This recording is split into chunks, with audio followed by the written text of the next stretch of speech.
در دامن مکه و در خانه‌ای که بزرگی در آن میراث به میراث می‌گذشت، جوانی از جوانان قریش تولد شد که او ابو سلیمان خالد ابن ولید بود. پسر سید بنی مخزوم ولید ابن مغیره، وارث شرف، رهبری و ثروت. خالد تقریباً 26 سال پیش از بعثت پیامبر صلی الله علیه و سلم تولد شد. در خانه‌ای که چراغ اکرام در آن هرگز خاموش نمی‌شد، زیرا ولید با سبب ثروت زیاد داشتنش اجازه نمیداد که غیر از آتش خانه او برای طعام دادن مردم آتش دیگری افروخته شود، مخصوصاً در موسم حج و بازار عکاف.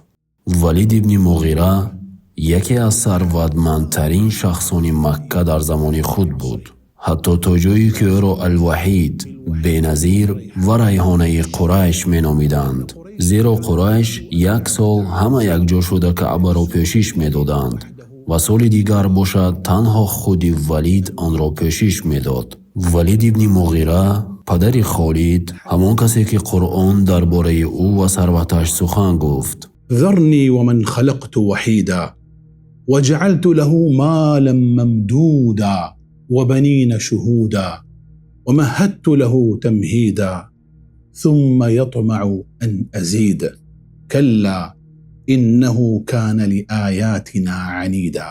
این بود محیطی که خالد در آن به وایه رسید، خانه‌ای که گوهرهای زمین و ثروت‌هایش در آن می درخشیدند، اما از گوهرهای آسمان و نورهایش محروم بودند. با وجود آن ثروت و دارایی، ولید نخواست که پسرش در ناز و نعمت و آسایش به وایه رسد، بلکه او را به بادیه فرستاد، چنان که این عادت اشراف قریش بود. در آنجا کودک را چنان تربیه می کردند که او قوی، استوار و مرد صبور به وایه رسد و آنجا میان ریگ‌های بیابان خالد سوارگری را آموخت و با کمان اندازی بزرگ شد و در 6 سالگی به مکه برگشت، در حالی که جسمش همچون ریگ‌ها سخت بودند و در چشمانش درخش میدان بودند.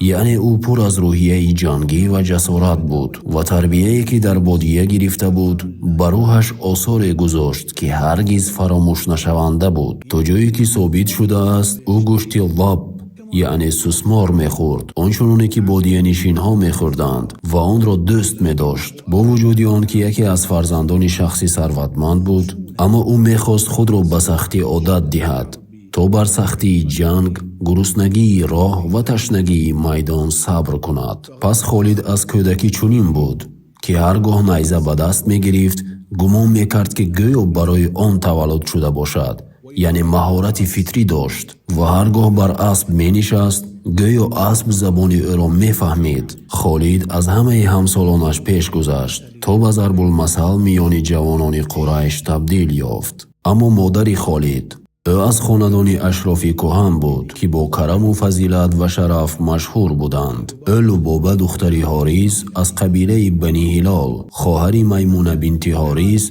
ام المؤمنین، همسر پیامبر صلی الله علیه و سلم بود. از خواهرانش همچنین لبابه کبرا، همسر عباس ابن عبدالمطلب، و نیز اسما بنت امیس که با جعفر طیار ازدواج کرد، سپس با ابوبکر و سپس با علی ابن ابو طالب. کم یافت میشد در خانه های اشراف عرب، خانه ای که با خالد و خاندانش رابطه نسبی یا مصاهره، خویش و تباری از راه ازدواج نداشته باشد، از طرف مادر یا از طرف پدر. قبیله بنی مخزوم رهبری نظامی قریش را بر عهده داشت. آنها اهل قبه بودند، خیمه بزرگی که در آن چیزهایی که برای تجهیز لشکر قریش لازم بود جمع می شد و بنی مخزوم صاحبان اعنت الخیم بودند، یعنی مسئول آماده سازی اسبها و سوارگان در جنگ ها. همین طور خالد از کودکی خود را وارث طبیعی اسب سواری یافت. در دستش نیزه و شمشیر و در رگهایش روحیه راهبری می جوشید. نه خالد و نه برادرانش نیاز به تجارت یا کار برای پول و مال به دست آوردن نداشتند، зеро сарвати падарашон онҳоро аз бозорҳо бениёз мекард. сарвати валид ба сарватҳои подшоҳон баробар буд, балки дар замони онҳо монанди сарватҳои бонкҳо дар замони мо, тиҷорат бо рибо ва муомилоти асъорҳо. аммо ин ҷавони далер аз падараш чизе ғайр аз сарват низ мерос гирифт. ин кибр ва саркашӣ ва душманӣ бо дини Аллоҳ ва дурӯғ шуморидани он чӣ ки расули Аллоҳ саллаллоҳу алайҳи васаллам оварда буданд. падараш аз сарсахттарин душманони паёмбар саллаллоҳу алайҳи васаллам буд. қуръонро як бор шунид ва фаҳмид ки ҳақ аст, аммо аз он рӯй гардонд ва кибр ба ӯ ғолиб омад ва аз ҷумлаи саркашон гардид. ва аз ҳамин ҷо оташи душманӣ ба қалби Холид гузашт ва ӯ ҷониби падарашро гирифт. пас ӯ дар даъвати Муҳаммад саллаллоҳу алайҳи васаллам хатаре ба шукӯҳу азамати Қурайш дид ва таҳдиде ба иззату обрӯи он қабилае ки дар сояи он ба дунё омада ва ба воя расида буд. ӯ дарк накард ки ин паёмбар саллаллоҳу алайҳи васаллам на подшоҳӣ мехост ва на салтанат, балки мехост мардумро аз торикиҳои ширк ба сӯи нури тавҳид берун оварад.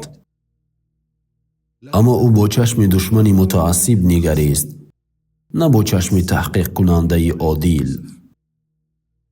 ва Холид вазифаи қабилавии худро чунин медид ки обрӯву иззат, нуфуз ва мақоми иҷтимоии Қурайшро ҳифз кунад ва аз аҳду паймони қабила ва аз суннату эътиқодҳои он сарсахтона ҳимоя намояд. пас Холид дар сафи мухолифон қарор гирифт ва барои муқовимат бо мусалмонон талош кард. дар маҷлисҳои Қурайш садоҳо баланд мешуд: муҳаммад падарро аз писар ҷудо кард ва бародарро аз бародар, ва ашроф тасмим гирифтанд ки бо ислом рӯбарӯ шаванд, бо ҳар чӣ ки доранд, шамшер, ҳила ва мол. ва Холид он ҷо буд, мешунид ва таъсир мегирифт. қалбаш мисли вулқон ҷӯш мегирифт ва ақлаш машғули интиқом буд. дар қисми оянда мо бо Холид он марҳилаи торики ҳаёташро якҷоя аз сар мегузаронем. он рӯзҳое ки паси падараш ва ҳамсафонаш рафт, дар ҳоле ки намедонист роҳе ки меравад ӯро аз нур дур мекунад.